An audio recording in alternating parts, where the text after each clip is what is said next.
Sumentro sa sining at kultura, pag-asa at pagbangon sa gitna ng mga kalamidad, ang mensahe ng Philippine Pavilion sa World Expo 2025 sa Osaka, Japan. Ang exhibit na yan ng Pilipinas sa World Expo ay binigyan ng Silver Award para sa exhibition design for self-built pavilions. May unang balita, si Bea Pinlac.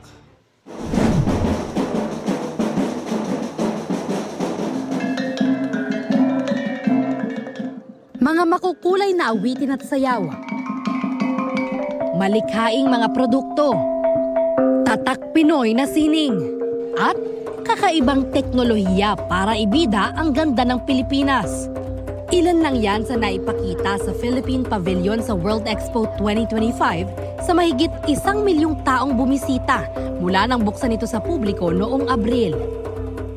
Samot-saring pakulo ang inihanda ng iba-ibang bansa para ibida ang kanilang sining at kultura dito sa World Expo 2025 sa Osaka, Japan. Ang isa sa mga pinilahan dito, ang Philippine Pavilion kung saan tampok ang paghahabi o weaving. Iginawad sa Philippine Pavilion ang Silver Award sa Exhibition Design for Self-Built Pavilions. Poland naman ang nanalo ng gold at bronze para sa Austria. Nakakatuwa kasi may representation tayo. Kaya natin makipagsabayan sa ibang bansa. Nakaka-proud siya kasi pinapakita yung different textile weaving ng bawat region natin.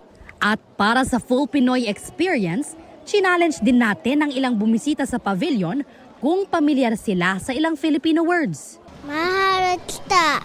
Ang ganda mo. Mabuhay!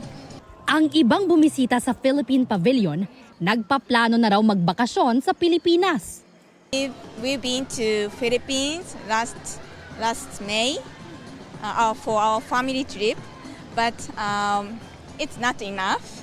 We have to go to Philippines more and more. So we miss Philippines. I saw that you have good beaches there, so I love beaches. So I think that is the kind of visiting that I will do in Philippines. Bukod sa pagbida ng sining at kultura ng Pilipinas, tumayo rin na simbolo ng pag-asa ang Philippine Pavilion, lalo na sa gitna ng sunod-sunod na sakunang naminsala sa Pilipinas nitong mga nakaraang linggo. Through it all, this pavilion stood as a reminder that we are a people who will rise and we will rise together. We showed the world that even in the face of nature's fiercest tests, the Filipino spirit will continue to shine.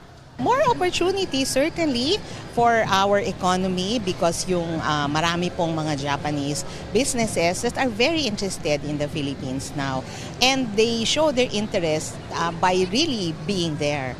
We are talking to them about possibly sourcing products for sale from our small and medium enterprises in the Philippines.